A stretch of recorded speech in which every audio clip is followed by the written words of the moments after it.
Jaya Radha Madhava Kunja Bihari.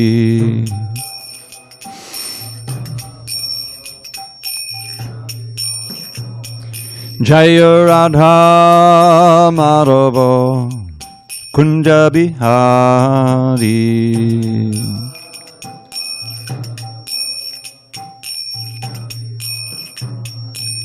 Gopi Janavallabha Girivaradhari.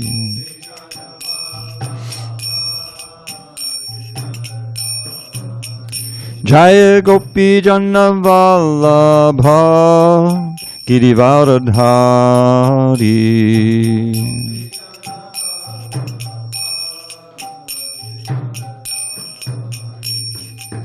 Yashodanandana Brajajana Ranjana.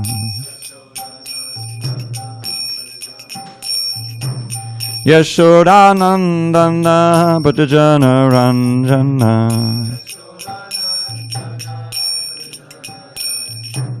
Yamuna Tira Vanachari. Jamuna Tira Vanachari.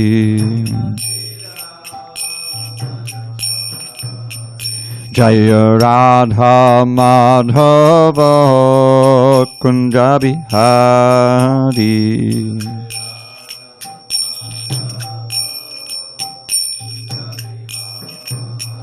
Jaya Radha Madhava Kunja Bihari.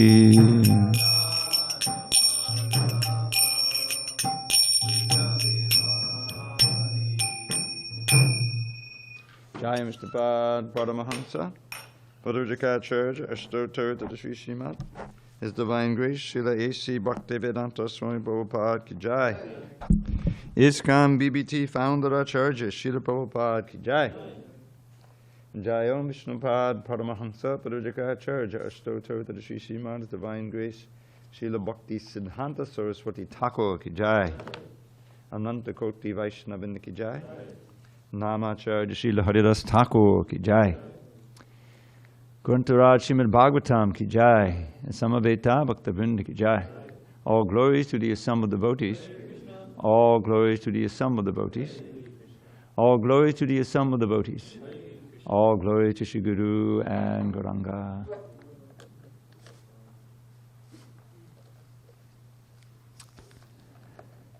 Narayanam Namaskritya Narang Chaiva Narottamam Devim Saraswatim Vyasam Tato Jayamhadiriyet. Before reciting the Srimad Bhagavatam, which is our very means of conquest, we should offer our respectful obeisances unto Lord Narayan, the Supreme Personality of Godhead, unto Narayan Rishi, the supermost human being, unto Mother Saraswati, the goddess of learning, unto Srila Vyasadeva, the author, and unto Srila Prabhupada, the translator, commentator, and our spiritual master. Nashtaprayesha Bhadreshu Nityam Bhagavata Sevaya Bhagavatyuttama Shloke Bhakti Bhavati Naishtaki. By regular attendance and classes on Srimad Bhagavatam and by rendering devotional service to the pure devotee, all that is inauspicious within the heart is destroyed almost to nil. And loving devotion to the Supreme Lord, who is glorified in transcendental songs, is established as an irrevocable fact. Om Namo Bhagavate Vasudevaya. Om Namo Bhagavate Vasudevaya. Om Namo Bhagavate Vasudevaya. Okay, sorry about that. Okay. On this 7th day of March 2022 in San Diego, we're reading from Srimad Bhagavatam, translation and commentary by His Divine Grace A.C. Bhakti-Vedanta Swami Prabhupada. And we are in Canto 5, The Creative Impetus. chapter 14, the material world as the great forest of enjoyment. Text number 6. I'll read it myself. It's prose. Tattacha kvachit atapodaka nibhan vishayan upadhavati pana bhojana vyavayadi vyasanalolupaha. Translation. Sometimes in this house in the sky, Gandharvapura, the conditioned soul drinks, eats, and has sex. Being overly attached, he chases after the objects of the senses, just as a deer chases a mirage in the desert. Purport. There are two worlds, the spiritual and the material. The material world is false, like a mirage in the desert. In the desert, animals think they see water, but actually there is none. Similarly, those who are animalistic try to find peace within the desert of material life. It is repeatedly said in different shastras that there is no pleasure in this material world. Furthermore, even if we agree to live without pleasure, we are not allowed to do so. In other words, even if we agree to live, thinking that we'll live forever, without pleasure, we are not allowed to do so. In the Bhagavad Gita, Lord Krishna says that the material world is not only full of miseries, dukkhalayam, but also temporary, ashashvatam. Even if we want to live here amid miseries, material nature will not allow us to do so. It will oblige us to change bodies and enter another atmosphere full of miserable conditions. Om Jnana Timirandasya Jnanandana Shalakaya Chakshu Unmilitam Mena Tasmai Shri Gurave Namaha. I was born in the darkest of ignorance, but my spiritual master Srila Prabhupada opened my eyes with the torchlight of knowledge. I offer my humble obeisance unto him and to all members of Sri Parampara. Now, I was reminded of a verse by Prahlad Maharaj, which I'll share with you in the translation, and I'm also going to read this short purport here. He says, Kutra shisha shruti sukha megatushni rupa kvedam kaleva namasheshara jam viroha nirvidyate nutitano tatapiti vidvan kaman alam madulavaishnama yangdurapai. In this material world, every living entity desires some future happiness, which is exactly like a mirage in the desert. Where is water in the desert? Or in other words, where is happiness in this material world? As for this body, what is its value? It is merely a source of various diseases. The so-called philosophers, scientists, and politicians know this very well, but nonetheless they aspire for temporary happiness. Happiness is very difficult to obtain, but because they are unable to control their senses, they run after the so-called happiness of the material world and never come to the right conclusion. Prabhupada says in his purport, there is a song in the Bengali language which states, I constructed this home for happiness, but unfortunately there was a fire and everything has now burnt to ashes. Close quote. This illustrates the nature of material happiness. Everyone knows it, but nonetheless one plans to hear or think something very pleasing. Unfortunately, all of one's plans are annihilated in due course of time. There were many politicians who planned empires, supremacy, and control of the world, but in due time, all their plans and empires, and even the politicians themselves, were vanquished. Everyone should take lessons from Prahlad Maharaj about how we are engaged in so-called temporary happiness through bodily exercises for sense enjoyment. All of us repeatedly make plans which are all repeatedly frustrated. Therefore, one should stop such plan making. As one cannot stop a blazing fire by constantly pouring ghee upon it, one cannot satisfy oneself by increasing plans for sense enjoyment.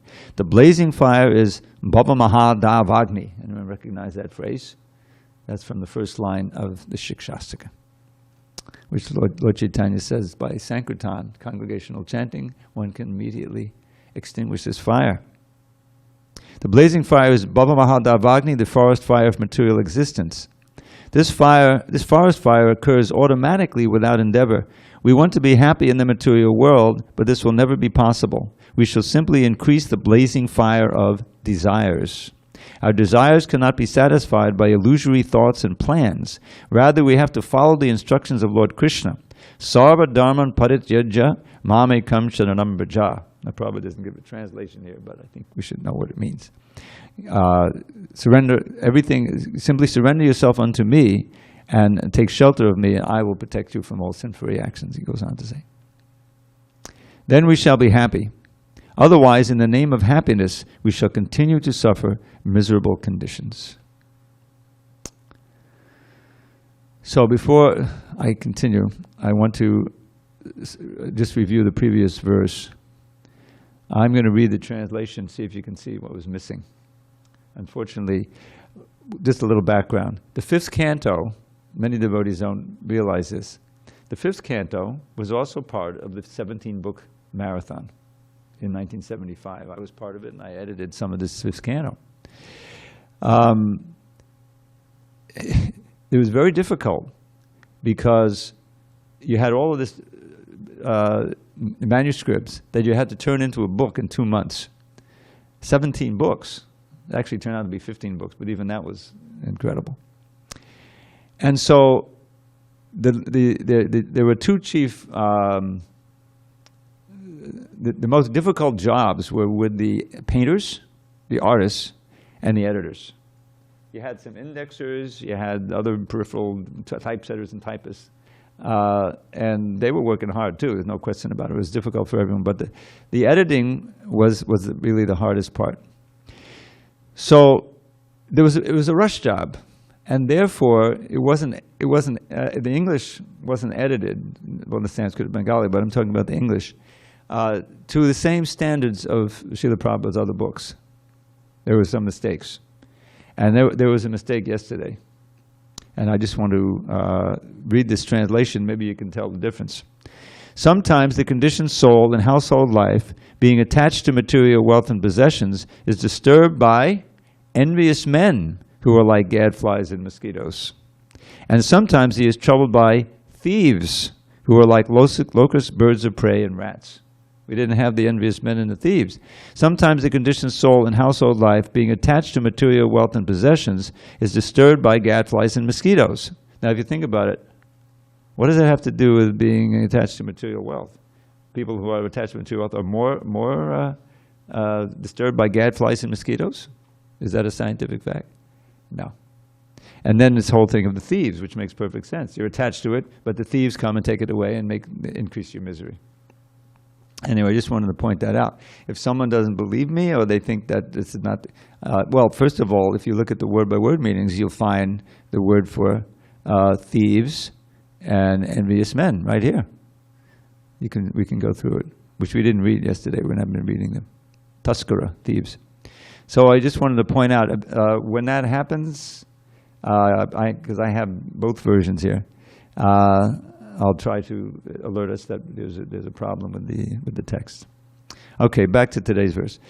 So remember, just one final point about it. This chapter is an explanation of the extended allegory in the last two chapters, right? Pariksit Maharaj, when he said, well, this is a mystery. You know, it just says gadflies and mosquitoes. What does that mean? And so he's illuminating it now. Shukadeva Goswami is explaining it all. So each verse is going to have the allegory and then the explanation. So what is this Gandharvapur?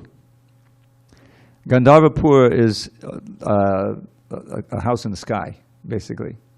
The point of today, which is a very common analogy that's given, is that the happiness that we experience here is like that in a mirage. As Prahlad says, Kutrashisha Shuti Sukha. The happiness is, a lot of it is in the anticipation, hearing about it, right? It's all like in your mind, oh, I can enjoy that, and it's a certain enjoyment in contemplating the future enjoyment. But when you actually get to it, it's very temporary. It doesn't really fulfill your expectations, and it passes in an instant. And then you're regretful, you're trying to remember it and bring it back. And then in the end, or maybe not in the end of your life, but that ability or that enjoyment is taken away for some reason. Divorce, or you get some disease and you can't smell any, taste anything. Sound familiar? Just this COVID has brought a lot of realization of this, but people don't know the philosophy, so they're just lamenting. But that's the nature of it. Now suddenly I can't taste or smell any food, you know? I mean, that's one of the main enjoyments. So this is the nature of so-called happiness here. It's a trick. It's a con job. Maya is conning us into believing that we can have peace and happiness here. But there is none. How can there be peace, when you're doomed? Forget about nuclear war. Where each of us individually is doomed just by the nature of time. So how can there be peace of mind? Peace of mind really is an internal thing, satisfaction. So what does Krishna say? There's a lot in the second chapter of Bhagavad Gita about peace. And he sums it all up in text 71. Vihaya kama niksavam pumang chadari nikspaha nimamo narahankara sashanti marigachati. Vihaya kaman. You got to give up all of these material desires. Pumang chadari, and someone who lives free of material desires. Nirmamo, meaning I don't consider anything to be mine, because immediately you're going to be threatened by thieves who are like gadflies. And other, in other words, as soon as you think you possess something, Ishavashamidam sarvam, God owns everything. We had an article once in Back to Godhead. Everything belongs to God. It was a lecture of Prabhupada's. He was going on that theme. That's a revolutionary concept. Who believes that except the Hare Krishnas? Everything. No, I have I have this and that and this and that. People covet things. But it's a deep well of illusion that eventually you realize is just a source of great suffering, because it's all taken away. What is that line? Mrityu? Thank you. Mrityu sarvaharaschaham. Krishna says in the 10th chapter of the Bhagavad Gita. He's saying, I am all these things, and I am the bodies of water, I am the ocean of aquatics, I am the sharks, goes through, of fighters, I am Arjun, I speak in Arjun. And then at one point he says, Mrityu sarvaharaschaham, that I am the taker away of everything. As death, I take everything away. So if you don't want to see me as all attractive Krishna, all merciful, and develop that relationship, you'll see me, but you'll see me as death. All powerful, you can't stop it. He's taking your very body away, which is the source of whatever possessiveness you have. So that's why you can see how important it is to feel that you have nothing at the time of death. And Krishna will come as Krishna. He's not coming to take anything away because you don't have anything. You don't claim to possess anything. We never really possess anything. It's a false claim. So the attempt to enjoy sense gratification, or let's make sure we understand that the mind is said to be the sixth sense. All of this subtle sense gratification, with watching the movies and all of these and the sports and billion-dollar industries to distract us, and the result of all that is that people forget that they're mortal. Is that you forget the passage of time. You forget that you owe $60,000, to the government for your education, and you try, how am I going to pay it off? I had this education. I thought I would get a good job. Now I'm flipping burgers in McDonald's. What to speak of, digging a great hole of sin for yourself. You're still, you're just barely surviving. So this is the nature of material world. So he says, Kutrashisha. What is the use? This is Prahlad again. What is the use of all these material desires? Because the whole thing is Shruti Sukha, Mrigatrishni Rupa, which means exactly what we're reading about. It has this nature of a mirage. What is a mirage? Mirage, human beings after a while, as a child I learned what a mirage is. We used to drive and you'd see this water in the road, and my father explained to me, no, it's not really there. You see when you go, oh, okay, it's just a mirage. But the animals don't know that. And so Akrura has one of his prayers, and Akrura is famous for his prayers. So he says, I'm just like a foolish animal, and visualize an oasis, and the animal is thirsty, and right next to his feet is a nice pool of water, but it's covered over by vegetation, so he can't see it. He looks out into the desert, and there's a nice lake, a pond. He runs out in the desert and dies. Now, what is it? Each element is important. The vegetation grows from the water itself. So the lake is Krishna. The lake is the Krishna consciousness. But from Krishna is produced this material world, if we want it, right? And that covers our understanding of where real pleasure is. We think it's here in the contact of the senses with the sense objects. So ultimately our illusion is, but we wanted that. That's why we turned our back on Krishna in the spiritual world. Prabhupada gives this verse at the end of the 7th chapter, I think it's 727, near the end.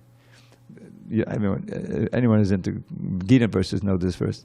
Itcha dvesha samutena dvandva mohena bharata sarvabhutani sammoham sarge yanti parantapa. So this is describing the source of our sense of duality. Itcha dvesha is duality. Itcha means to desire, dvesha means to hate. So Prabhupada often uses this verse to explain how we fell from the spiritual world. And since we're in an International Society for Krishna Consciousness, founder Acharya, His Divine Grace Srila Prabhupada, then we have to accept his explanation of what this verse means, of how it, right? So he says, Itcha means desire, separate from serving Krishna. Dvesha means I hate to serve Krishna. So these two things, Itcha, Dvesha, samutena, arise from this desire and hate, dvandva moha, the delusion of duality. This is a very important phrase, the delusion of duality. That in this material world there's good and bad, there's pleasure and pain. And if I can navigate properly, I can maximize the pleasure and minimize the pain. This whole duality, remember how we got the fear, the source of fear. Bhayam dvidiya abhinaveshitak syad. Syad means brought into being. Dvidiya abhinaveshitak, absorbed in the duality of this material world. The mind is checking out. Sankalpa vikalpa. What is pleasurable? Let's go for that. Direct the senses. Employ the intelligence, figuring out how to get it. This is painful, let's avoid it. You see? This duality. There's heat and cold, pleasure and pain in this world. And if you're always absorbed in that, then you're in the illusion that somehow if you navigate properly and you make enough money and you get strong enough, you can be happy here. You can always go for that which is desirable in it. But it doesn't work like that. You see? So that duality is ultimately illusion. Lord Chaitanya has a verse like that. I forget the Bengali. But he says, this idea of good and bad in this material world, it's all an illusion. It's all simply an arrangement for the materialists to stay illusioned and to forget Krishna. So what's our hope? The only hope is an intervention by Krishna himself, or more frequently, by his representative. If in all of these lifetimes, it has to be the human lifetime, so we have millions of lifetimes that we have no chance, lower lives. But when we come to the human form, we have that intelligence to reflect on our actual situation. And if we come in contact with the source of real knowledge, the spiritual master, the saints, sadhu, guru, shastra, and we're receptive to it, then the illusion can lift just like a cloud lifting and the sun can come out, the sun of knowledge. But we also need the process to realize that. Otherwise, just the idea with too much conditioned, and we'll be again swept away by the dualities and pleasure and pain. And so that's the process of bhakti, headed by the chanting of the holy name. That by chanting Hare Krishna, you immediately come in touch with transcendence in the form of the holy name. Right? Abhinat van nama namino. That the name and the named are non-different. It's a most mystical thing. Because we're so covered, we don't experience it fully, but we do experience it if we persist in chanting and hearing chanting. We may find that the first thing that happens is that, I don't really want to do that, or this isn't troubling me so much anymore. The fact that I didn't get that, or she left me, or whatever the heck it is, I can deal with that because of Hare Krishna, Hare Krishna. It's a place, it's like an oasis. Many people chant, they get that far, which is a good foundation, but we should pursue it further. So the knowledge and the process for realizing the knowledge. But what's the foundation of all that? Faith. You have to have enough faith till you'll be able to hear and be somewhat receptive to the message. At least curious enough. Prabhupada talks about this ladder from faith to love that Rupa Goswami has. It's quoted in the purport in the Bhagavad Gita. It's very famous near the beginning of the Bhakti Rasamrita Sindhu. Adhau. At the beginning, okay, we're beginners. What's the first thing? Faith. Adhau Shraddha. Tata sadhu sangha. Then you have to have enough faith to come into the association of devotees. Now, in this age, there's so many media that, you know, that association can be often through a book, the best association, with Srila Prabhupada, with Shukadeva Goswami, with Krishna through the Bhagavad Gita. It's very potent.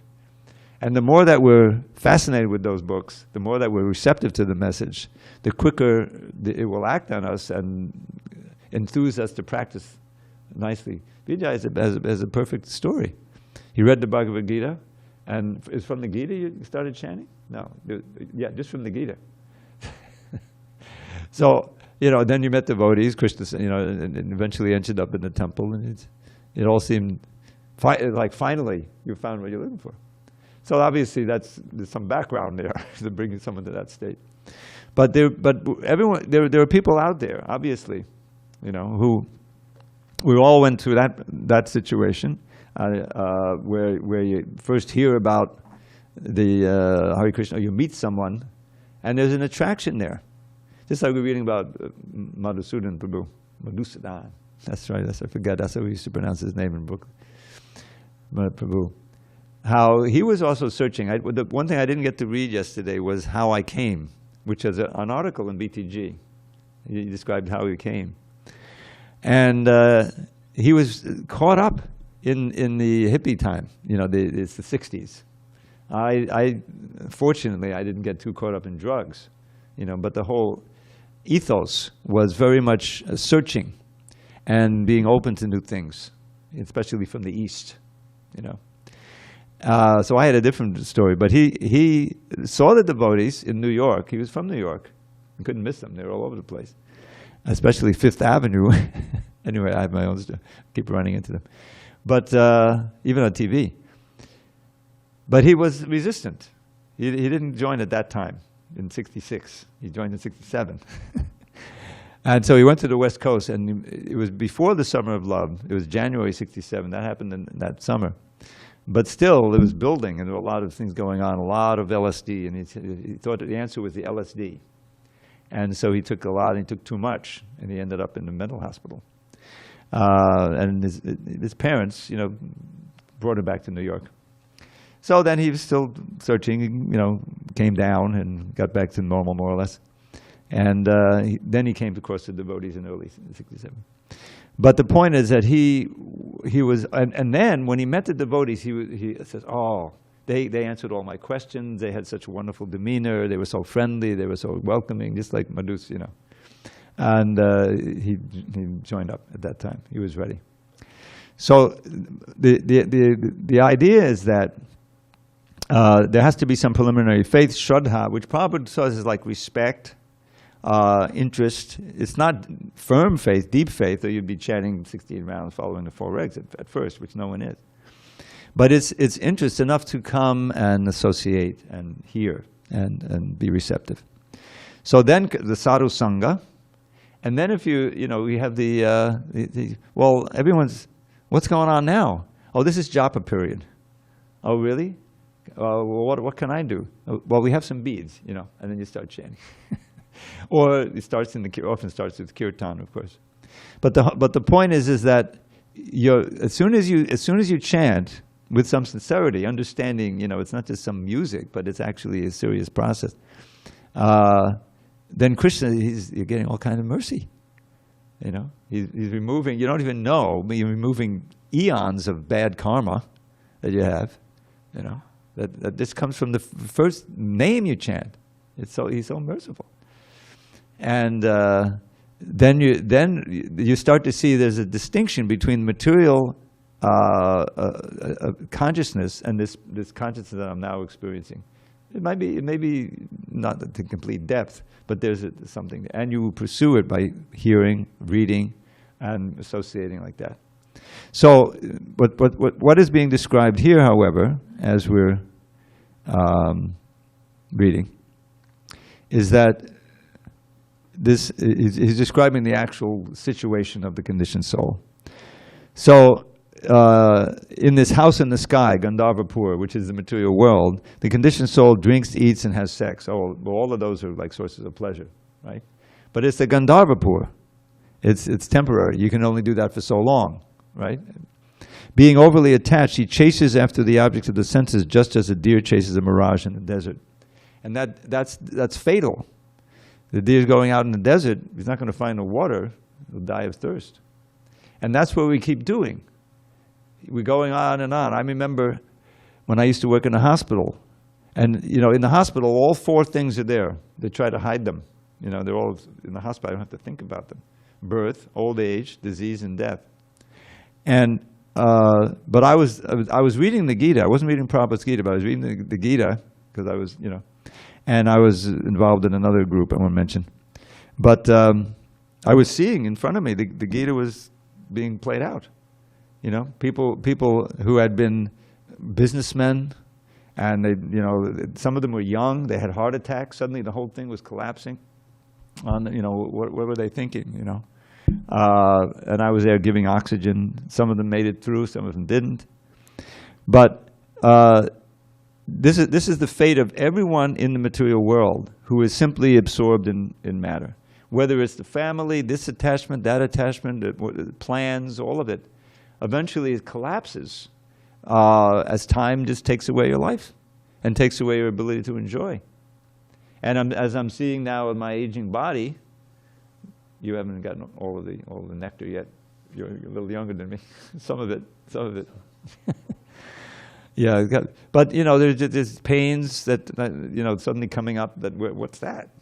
And it's realized that it's just the nature of the body, that it becomes not a place of pleasure, but a place of pain and anxiety, and if you're identifying with the body and you're always concerned with the body. But if you're absorbed in Krishna consciousness, Srila Prabhupada, as we heard recently, I never heard it before, that he told Gargamuni, one of those early people, that after I came to America, I was never really that well. There was always something, but Prabhupada was like a dynamo. He was so much inspired by having, by seeing Lord Chaitanya's prediction come true, that he was an agent of it. Because he persisted, because he was so determined, even with so many setbacks. You read the Lilamrita, the life in preparation. There were so many plans, so many successes, but so many failures. It didn't work. And then to come to America in that condition, 69 years old, but inspired by the order of his spiritual master and the prediction of Lord Chaitanya, that Priti Vidyache Nagaradi Gram, that my name will be chanted in every town and village, and the spiritual master's order to preach in English, go abroad, and it's just so inspiring, amazing. I'm going to share a couple of little vignettes because otherwise I might forget them. There's a story in Vijay's book which is just now coming. Just now coming. Okay, so you can expect it soon. The story about Suresha. He was here yesterday. I didn't know who it was. I asked him, "What's your name, Suresha? Are you the Suresha who was on the cover of 1976 Back to God in July, which I worked on?" It was the bicentennial of the American Revolution. Prabhupada was in Washington for that. And he said, "Yes, that was me." And then I said, "Oh, there's these stories about Sankirtan in your book." And he told me amazing additional things about some of the stories. I don't know if you ever talked to him. But it's so encouraging. He's one of us. I mean, he's an American who joined, and had his troubles and adjusting and everything.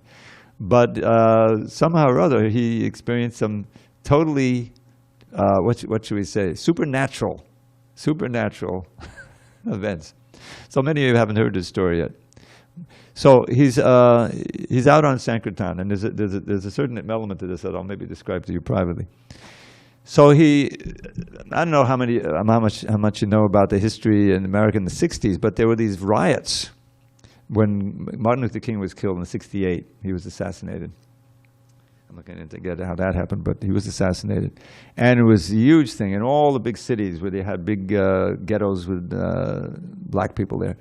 There were riots, and Watts was one of them. Watts is the one in LA. And it was a lot of destruction there.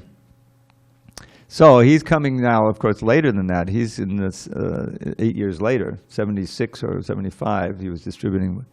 But still, it was a very rough area, needless to say. So he went down to, he was sent there to Watts to distribute books in Adodi and Kirta. I don't know if you knew that. There's a reason why. And he distributed all day, and it was such a poor area that he told me he collected about $20, a lot of it in coins, you know. And at the end of that day, there were various gangs. And so one of the gangs, they surrounded him, and they said, okay, we've been watching you. We know that you have all this money. Give us the money now that you collected during the day. And he was arguing with them.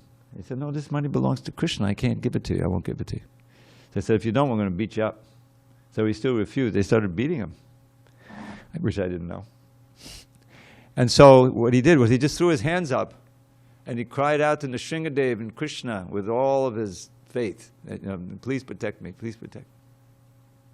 He puts his hands down, opens his eyes, they're all gone. They're gone. So then he was a little beat up, so he went into, like would we have a CVS or something.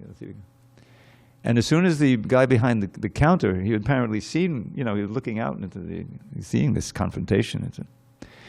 As soon as he saw him, he cowered. He got behind the counter. Who knows what was, you know, maybe he looked as brilliant as the sun, or maybe all those guys just, you know, disappeared. Poof. Who knows what. But that was one instance. There was another one, I don't know if this is in your book, I think it is, where he was just distributing regularly in LA somewhere, I think. And they had little areas. Each, you know, person would have his area distributed so they didn't cross each other. So he distributed all day and got into the, you know, came back, walked a little distance to the parking lot and came back, and the car was wet. So, you know, when he got back to the temple, he said, did it rain? He said, did it rain? Are you kidding? We got all rained out. It was pouring all day in LA. He didn't feel a drop of rain where he was. He was just, it was a normal day. He saw some clouds and he said, Krishna, or he said, Indra, may you not rain here. Oh yes, that's right, right. Prabhu, can you use the microphone? Anyway, I'll tell what he said in just a second. This is part of the... So he saw that clouds were threatening, and he said to Indra, Indra, you know, we're doing Sankirtan here. Please don't rain here. Something like that. And it didn't rain. Where he was, only. Miracle number 2. And what was the third one? His walk in the woods, and he met this lady. He said he wasn't distributing books. And he came to a house. This was in, you know, outside of LA, obviously. Distributing house to house. And he hadn't distributed anything. And he opened the door, and she said, oh, are you, so it became clear after, you know, he was a Hare Krishna. He says, oh, I've been looking for you people. I'm trying to get, I'm housebound here. And something like that. And she bought all the books that he had, everything, you know, different. She was praying to Krishna that someone would come with the books, and he came. So the reason I mention these things is that these are obvious examples of Krishna blessing someone who's sincere. It doesn't often happen as amazing. I mean, Vijay is amazing as that, more and himself. But the idea is that there is a platform of happiness in this world.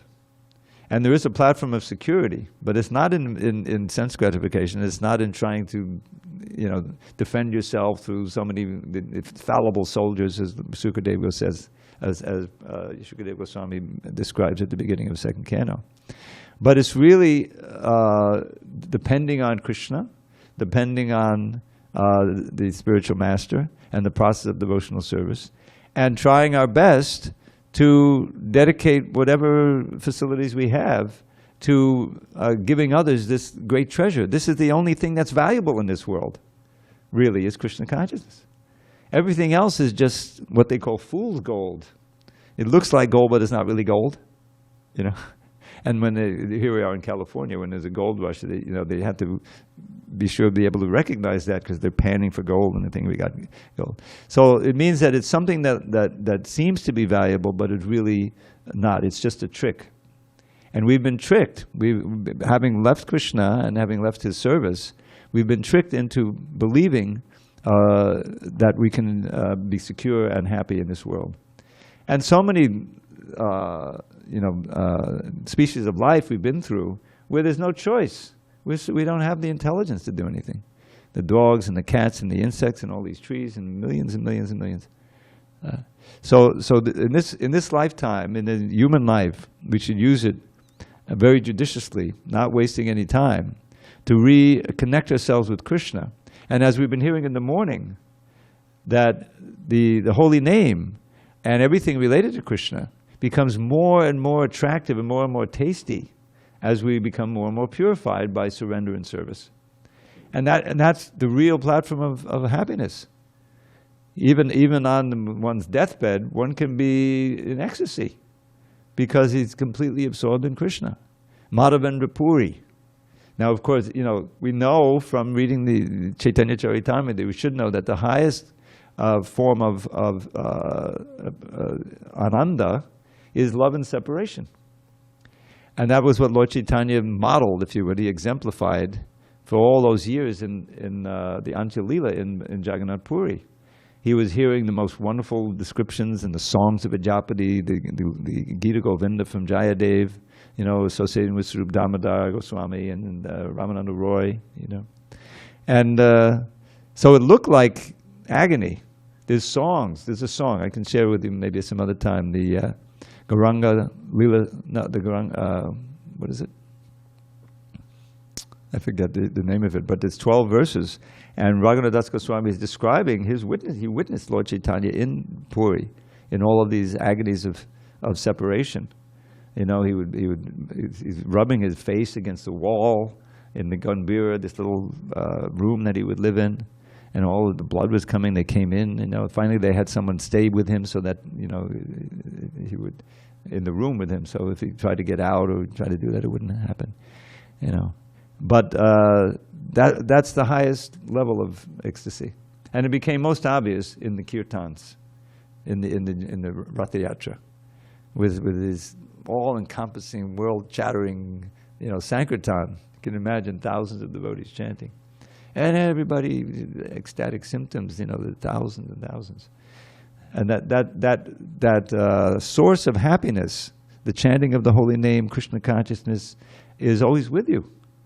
Even at the time of death, if you can't utter the name, you can still utter it in your mind, in your brain, crying out the Krishna remembrance. And feel secure and embraced by the Lord.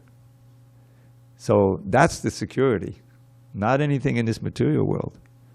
And I'll tell you, just current events. We're in current events now.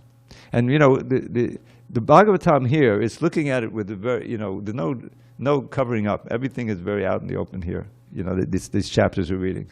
It's supposed to be bracing. It's supposed to shock us out of our the Mirage consciousness. So current events are shattering us now.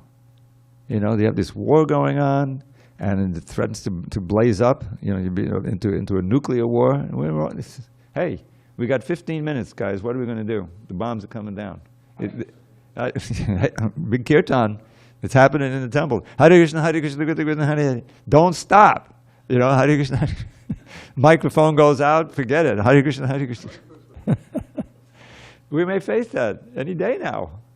That's the reality is right out of the Bhagavatam. In other words, that's what they've been telling us. Is that this is the reality? Is that our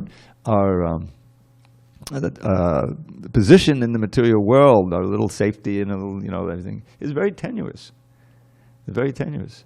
Our only shelter and source of bliss, really, is Krishna consciousness, taking full shelter of Krishna. Nirmamal narahankara. This is the back again to the Gita. Sashanti Madhigari. How to attain peace in this world. Vihaya kaman yaksarvan. This is after a whole explanation, the whole chapter he's dealing with, the last part of the chapter. To give up all of these material desires, and live free of those material desires. And no possessions, no false ego, meaning false sense of self, identifying himself with the body. We have one identification. We're Krishna's eternal servant. Jivera Swarupoi Krishnera Nityadas. This is Lord Chaitanya's declaration. It's his first teaching to Sanatana Goswami. Who am I? Here's your answer. Every jiva, every single jiva. But who realizes it in the material world? Very few. Jivera Swarup Hoy. Swarup means your actual form, your actual identity is Krishnera Nityadas, an eternal servant of Krishna. And he goes on. The second part is also important. Krishnera Tatasta Shakti Beda Bed Prakash. We are Krishna's energy. This marginal energy. This is why we're absorbed in the material world, because that's what it means to be marginal. You can choose to stay in the spiritual world by focusing on Krishna and his service, or you can rebel and turn your back and become absorbed in this material world. And that's what we did long time ago. So turning back toward Krishna is what the process of devotional service really is. Everything is meant to serve us to increase our remembrance of Krishna. Smartavyak satatam Vishnu vismartavyo najatu chit sarva vininashedaksyo eteyoreva kinkara. This is a really important verse. To always remember Krishna and never forget him. All of the rules and regulations, which means the do's and the don'ts, are meant to serve these two is that to increase our remembrance to the point where we'll never forget. And that constant remembrance of Krishna implies and includes love and all of the things we read about, prema and ananda, is all there in remembrance. It's just because it's a question of purification. So I'll end there. If there's any comments or questions. First, I've been told to ask, are there anyone in Zoom who wants to make a question or a comment? Prabhu, there is one pending questions in the Zoom. Okay. So I'm going to ask first for local questions or comments, and if there are none, we can entertain the Zoom question. Okay, Prabhu. Thank you, Prabhu. And then if someone thinks one. Okay, good. Yeah, okay, please. Tyler has something. Where are the... Oh, he has it right here. I just had two quick reflections and then a question I wanted to set up for you. Go ahead, Prabhu. Yeah. But keep it close. In college, I was in an environmental conservation class, and there was an essay that we studied that was trying to change people's perception of how to view the environment and the earth itself. Uh-huh. And the approach they were taking was that we're stewards of it. We're Stewards. temporary in custody of it, trying to use it for our best, responsible, good for everyone, temporary custody, right? So it's this idea of like, we don't actually take anything with us. We don't have anything. Right. So we should be stewards of the things that we have, using them in Krishna's service, but no, they're not ours. We're supposed to have the highest responsibility with whatever we're given. Yes, yeah. Yeah, that includes our own body, is that we have certain facilities at which we can help Krishna, serve Krishna. And so if we, just like the ideal is Maharaj Ambarish. Savai Mana Krishna, but first he puts his mind on the lotus feet of the Lord, he comes to say. And then he uses his hands to wash the temple, his feet to go to the temple, his nose for smelling the fragrance of the flowers offered, his tongue for tasting, like that. So everything is covered. And then the last one is so important. His desires for fulfilling the desires of the Lord. In this way, he's an ideal devotee. And that even though he was the king, the whole story I won't tell. So yeah, we're all meant to be little Ambarishas. Whatever we have, to dovetail or to employ in the service of Krishna. And then Krishna purifies, and we find out how we can do more service. Or we perfect the service, just like I witnessed it personally with these artists. When I arrived in '73, there were some good artists, don't get me wrong. But they were all working like anything all day. I mean, it's such an incredible thing just to think about it. To be able to meditate on the form of Krishna, and decorate like that, that's your service all day, And they were all wonderful devotees. And they got even better at that. And at their art. So the idea is if you serve Krishna with one of your facilities, then he gives you more. He increases your musical ability or your artistic ability. And so that's the proper use of what we have. So that's a good analogy. Thank you. Will you use it for me? Here's a little more. Use it for me. Yeah. You're not using it for me. Take a little back. Yeah. The problem when Krishna isn't there, you try to be stewards of the environment. That's fine if you know, but what about all the other people who are just feeling that it's, you know, let me dig as much oil as I can, you know. Yeah, without bhakti, and then that may be a nice sentiment because, yeah, we need to be stewards because our grandchildren need to use it, you know, like that. Yeah. But then there's always somebody else who's not a very good steward, or just an exploiter. And so that's what we have. That's why there's no hope, really, you know, to stop the disaster of ecological destruction, climate change destruction, because there's always these mad people around, you know, like this guy Putin.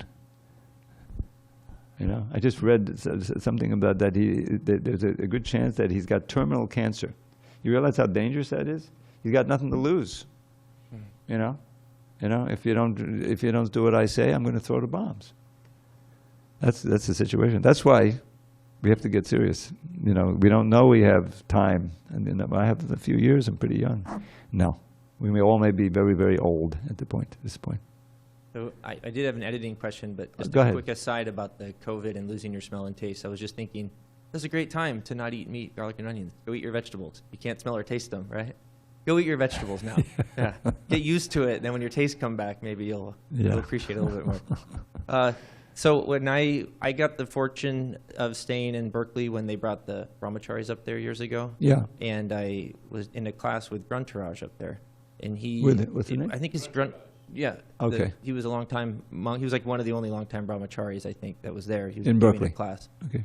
And I remember, it must have been a purport in the Bhagavatam, but it said something about like, these scriptures are perfect even if there's errors found within them. And so I remember asking him a question, well, if these scriptures are perfect, why are there errors? He's saying, no, there's errors in translation. Even if there's errors in the translation or the editing, the scriptures themselves are still perfect. And that was like, okay, so it's the shortcoming of us, but the scripture itself is perfect. So that led into this idea of why was there a marathon when if you're at breakneck pace that entire time and it's such an important book, there's likely going to be errors. Right. So why, and then in previous, after that, the new editions, they're correcting these errors because there's different translations now, right? Well, there's some revisions, yeah. So why do that grind for 2 months when inevitably there might be some errors in it? Why not take 4 months instead of 2 and really go over it? We always have to go back to the desire of the Acharya. Yeah. And Srila Prabhupada wanted these books to come out as quickly as possible. He was really planning to do the whole Bhagavatam, and he tried as mighty as he could to finish the 10th canto, but he only got to the 13th chapter, and then the rest of the 10th and 11th, 12th canto. Yeah, the point is that the production had slowed down. Okay. Prabhupada, was doing this superhuman thing, getting up at 12 and dictating all these books, and he wasn't producing the books like you would find in a commercial or in an academic way, where you just if you do dictate it, you go over the transcription. That itself was a special thing. Most of the people, they write their books, then they go over them before they even give them to the editor, and do a whole bunch of revisions. It's your first draft. Then you go through and you work on it. Finally, you get as best you can, give it to the editor. He or she makes all these suggested corrections, sends it back to you. You go over all of those and decide which ones to use, and you have them negotiate. Finally, you come up with a publishing manuscript. This is what we want published. And there's a contract. The publisher has to publish it, even every comma. In other words, what you give us is what you get. And if there's mistakes in it, it's not us, it's you. There's a whole contract. So if you can imagine if Prabhupada used that we'd have 5 books, 6 books, instead of 30, 40, 50 books, 50 books that he came out with. So the whole thing had become stuck because in New York there was some Maya. I won't go into the details. Fourth canto. I came on the third. I was doing the third canto at the end of '73, and that was published in '74. And then we had the fourth canto in '74. We didn't even finish that. We finished the fourth canto. And I'm sorry. Prabhupada, this is like you're doing 4 or 5 books a year. That won't make it. That's. So there are all these books, and he had done the whole CC, 17 books, and a few volumes had come out, but there was like 14 volumes left, or 13 volumes left. So it wasn't fast enough for him. He was trying to do so much, and we were lagging behind. And so the whole thing was consolidated, and this injunction was you have to finish them all in 2 months, which was considered impossible. I mean, it was certainly impossible from a material point of view. So okay, we finished them, but in the process, so many mistakes were made. And the Bhagavad Gita was done early on, 67, 68, Prabhupada he dictated. But the transcriber couldn't hear Prabhupada, and the editor didn't know so many things, and so that was another source of mistakes. By the time you got to the mid-70s, you had some competent editors, English and Sanskrit and Bengali. But you had just it's tremendous pressure from Prabhupada to speed it up. So the question is, where does the authorization come to bring it? Because your first statement is that it's perfect even with the mistakes. But Prabhupada didn't think it was perfect. You look at there's I won't spend more time with this now, but there's a conversation Prabhupada had in July of 77, just a few months before he departed. And it was all about mistakes. Is that there's mistakes in them. He found one mistake. And they were reading to him. And what came out of that whole conversation, I won't get into it, is that the book should be gone over again, and whatever mistakes are there should be corrected. Then the question is, who's going to find the mistakes? And there were 3 people who he trusted. Satsrup Das Goswami, the Sanskrit editor, I forget his name, and Jayadvaita Das Brahmachari at the time. Satsrup Mirage was too much. He became a guru and a GBC, and he was doing so many things. He couldn't spend time with it. And the Sanskrit editor departed. So the one who was the logical candidate was Jayadvaita Swami at the time. So he was given the assignment. The first one was the Gita, which is the book that most are concerned about. And in 81, 82, he revised it with Gopi Puranadana as an advisor, Rabindra Sarup, and Garuda Prabhu. They were all advisors involved in it, picking out the mistakes. And if you want to see the mistakes, I'll show you them. There's plenty. So that's yes, it's perfect in and of itself. You can read it. You can read the Macmillan Gita, the first unabridged version, came out in 72. Become a devotee and chant Hare Krishna and be fine. But Prabhupada wanted these books perfect. Why did it say? I noticed this as a bhakta in Brooklyn. Rajaso loba eva cha. This is in the 14th chapter. What's the effect of the mode of passion? Rajasa become loba, greed, right? Yeah, it's greed. But the translation said grief, a mishearing or something. So that should be fixed, right? Okay. All right, we're going to Zoom. Go ahead. Anyone there? Yes, I'm here. Dravida Prabhu, Dandavat Pranam. My question is, if chasing after the objects of the senses is not the best choice, then what is the available option? Should we become paralyzed? Like Should we become what? No. Like a statue? No, the idea is that we should use those very senses that we're trying to enjoy in the service of Krishna. The perfect example is eating, right? This is Prabhupada's revolution. Chant Hare Krishna and take the feast. This is his bit. And the point is chant Hare Krishna and listen to the lecture. Chant Hare Krishna again, and then take the feast, take prasad. This is his basic principle. So the chasing after the object of senses, right from the translation I see, the deer chase a mirage. The point is it's suicidal. The deer's getting mirages in the desert. So we're like the deer, and the mirage is we can enjoy. There's some enjoyment there, just like it looks like, but it's very flickering. And it means that you're going to maintain your life in this material world, birth, old age, disease, and death. So it's a little flickering happiness with a whole lot of suffering behind it. You see? Now, for Krishna consciousness, if you perform the austerity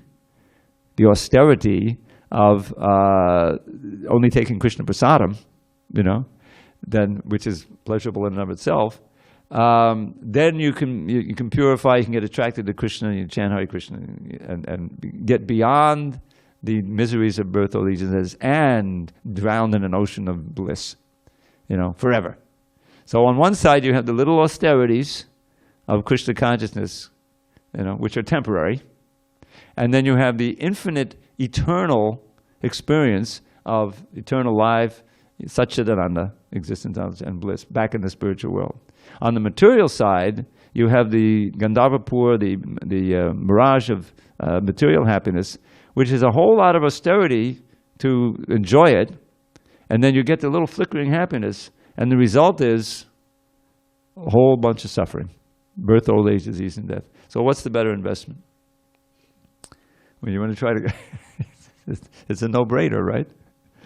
But people are so ignorant that they don't even know the choice. So we have to give it to them by distributing a lot of books and chanting Hare Krishna on the street and other ways that we can attract their minds. All glories to Srila Prabhupada. Hari Hari Bol.